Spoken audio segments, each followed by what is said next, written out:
Moikka, mä oon Inka Nurminen. Mä oon Venla Lehtonen. Florian Fritzén. Hanne Hilo. Tuomas Heikkilä. Salla Isohevonen. Venla Harju. Anni Antonen. Tää on vähän ennen reeniä just ennen sitä kovaa rypistystä. Ja sit taas jos on pidempiä kisoja tai muuta, niin sit siellä pitää kyllä pitää sit hiilaritankkauksesta huolta, niin silloin vedetään jolloksia aika paljon. Et se on vähän kiva, että voi vetää vähän niin kuin karkkeja kesken kisa.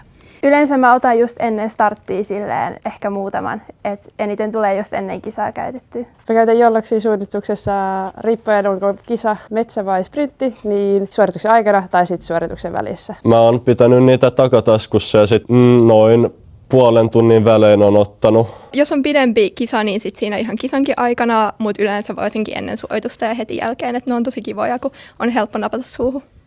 Joo, tämmöisissä sprinttipäivissä varsinkin, kun on monta starttia, niin siinä välissä voi nappailla. No niitä tulee etenkin tuossa tehopäivin käytettyä ja sitten just niin kuin pitkinä kisapäivinä, että tärkeää saada sitä energiaa siinä läpi päivää.